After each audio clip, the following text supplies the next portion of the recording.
Hi, everyone. My name is Asa. I am the student assistant for diverse and inclusive media here at Ohio State Online.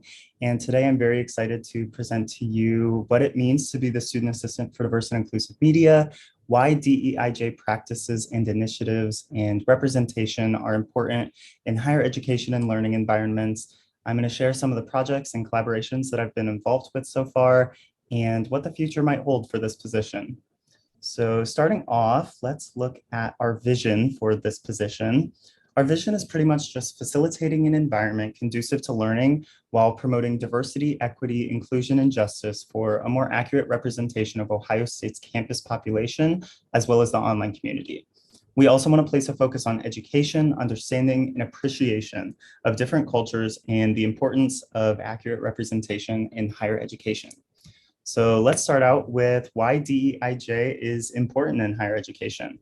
I know most of us are familiar with DEIJ initiatives and their prevalence in our daily lives, but I really just wanted to quickly touch on some of the research that I've personally conducted about the importance of DEIJ initiatives and representation in higher education to kind of illustrate how our efforts can really transcend our online environment and have some real impacts on the world around us and the communities in which we are representing. So starting off with epistemic, cognitive, and demographic diversity.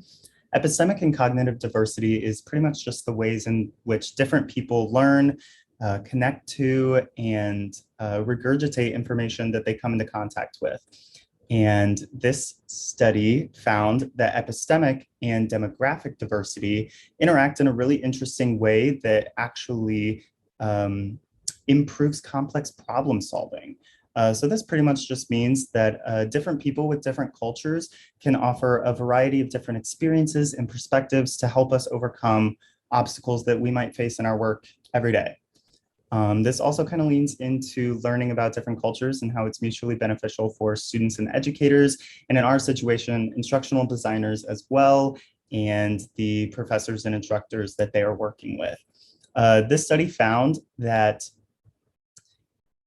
pretty much just increasing awareness of how different people learn can enhance teaching effectiveness in culturally diverse settings, especially in terms of helping students with critical thinking skills and their reflective practices.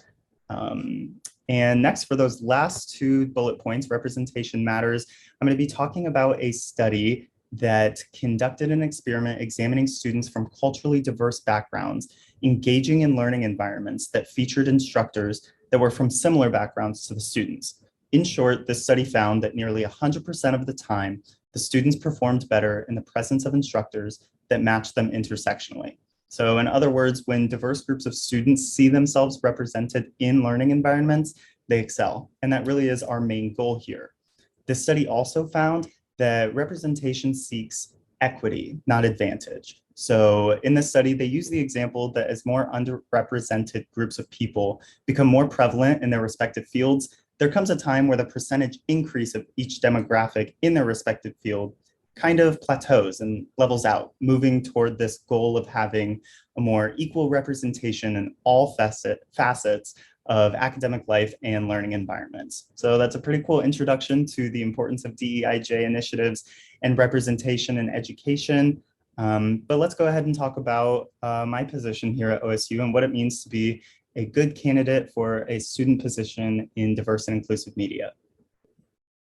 Starting out with one of the most important parts of this position, in my opinion, it's just having a personal mission of improving and progressing DEIJ efforts and initiatives to make Ohio State's campus more representative of the student population, faculty, staff, and even prospective students. This kind of leans into cultural competence, which just means the ability to interact and collaborate with people from different backgrounds, as well as being able to make meaningful contributions to discussions about DEIJ, including challenging structural inequalities, as well as being able to have an awareness of one's own social identities. So those are really important in this position. Next, media creation. Obviously, this position is focused around gathering images for instructional designers, collaborating with student organizations and things of the such. So just having experience and knowledge with photography, videography, post-production, or editing software, Those are all really important, but also leading back into diverse and inclusive media, it's really important for our student assistants in diverse and inclusive media to have experience or knowledge or awareness of how to photograph people of different complexions and skin tones. This was an obstacle for me when I first started. I didn't even know it would be an obstacle, but I did my research and I created a few resources to help future student assistants navigate through these obstacles and roadblocks. It's also important to have a little bit of knowledge on color theory and just how to complement different skin tones and different lighting situations and things of that sort. But let's go ahead and move on to visual communication. This just means being able to convey meaningful messages with images alone. So a lot of times instructional designers have different needs for the courses that they're working on, and they need to be able to convey messages with images alone. So this is an important skill to have. And being able to do so creatively. Creativity and innovation is huge in this role. Just being able to approach projects with an original mindset and being able to generate new ideas to navigate through roadblocks that we might face in our work. And next, let's go ahead and look at some of the projects that I've been involved with so far. Before I get started talking about the images that you see on the screen, I do want to make a little note about something that's really, really cool about this project that we're doing. Essentially, we wanted to make it a priority to not only make these images readily available for instructional designers to use in course design, but also to be able to give these images back to the student organizations that we're working with. So for instance, on screen, on the top left-hand corner, you can see Dr. Brian Fowler and Dr. Corey Gatewood. They are some of the Black Men in Medicine. That is their student organization that we're working with. So far, we've taken a boatload of images for them, as well as some videos that we're going to curate into a promotional video for them and the future of their organization here on campus. On the top right-hand corner, we've got some ladies from Nursing Students of Color.